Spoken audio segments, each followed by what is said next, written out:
you meant when you first said that. My special guest this morning, he's blessed with a voice from heaven. It's lead singer with the Alabama 3, Mr. Larry Love, ladies and gentlemen. Welcome to the show. When was the last time you got up this early, then? Many a long year ago, Matthew, I'm afraid, yeah.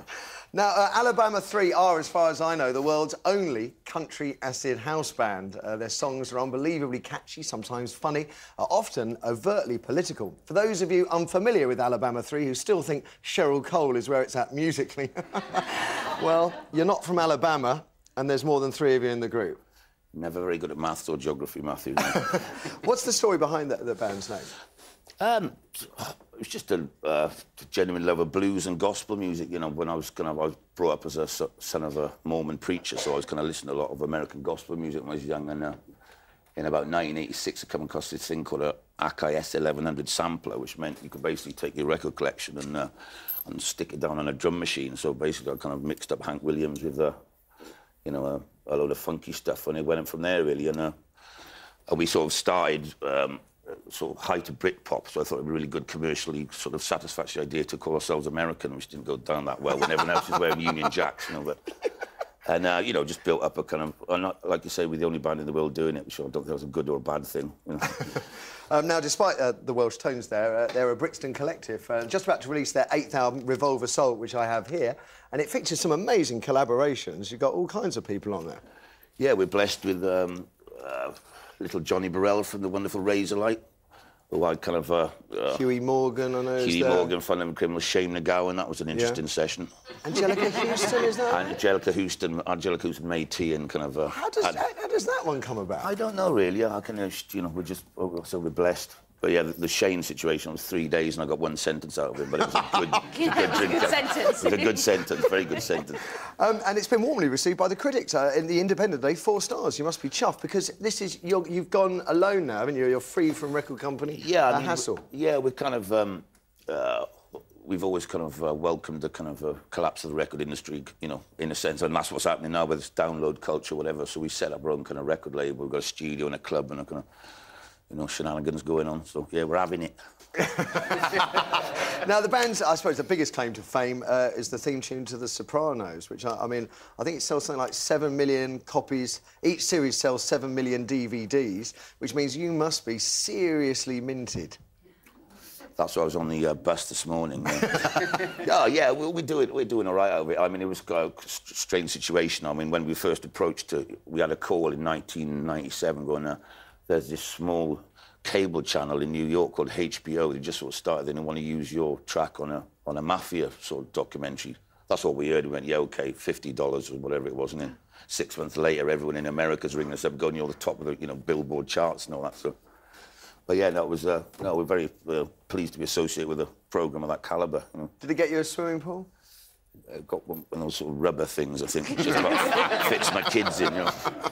Now, well, I think the best thing to do is we hear a bit.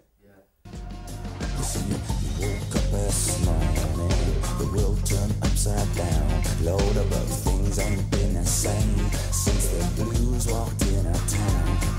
But you wanted a million, cause you got that shotgun shine, shame about it. Born under a bad sun with a blue moon in your eyes, yeah. You got a blue moon.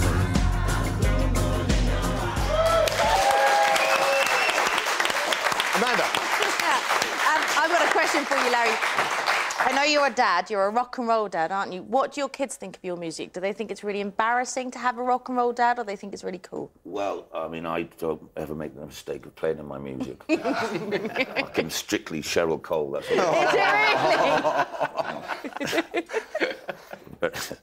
No, I mean, they're cool. I mean, you know... But they, because I saw, I think it was Big Chill last year or the year before, there were a whole lot of kids that came on stage, so... That's our security team. Ah, OK, little munchkins. No, there's nothing like children to scare off Hell's Angels. Ain't that the truth? And Stefan? I was interested, I think you do a lot of work with the Miscarriages of Justice organisation. Is that right? Is there a particular reason for that? Have you been accused of something that well, yeah, I mean, Matt was talking about, you know, what we called Alabama 3, and that was a kind of nod to kind of certain miscarriages of justice. You know, Guildford 4, Birmingham 6, you know, whatever. But I was lucky enough to meet Paddy Hill on kind of January 31st, 1999, and you know, from the Birmingham Six, and I got talking to him, and I'm, you know, I think in terms of, you know, musical history, you look at people like Johnny Cash, there's always some relationship between prisoners and rock and roll for some reason. You know, Johnny Cash falls in prison, all that kind of thing.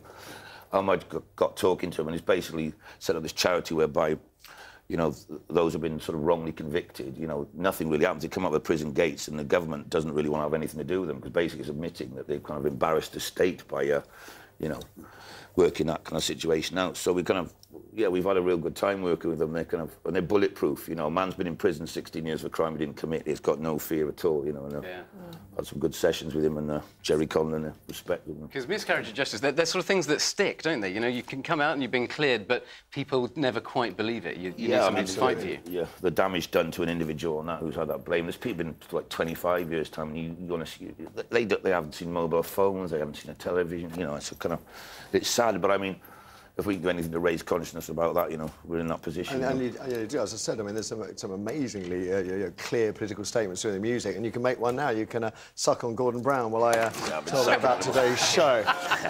Here's what's happening, folks. First thing we're going to do after the break is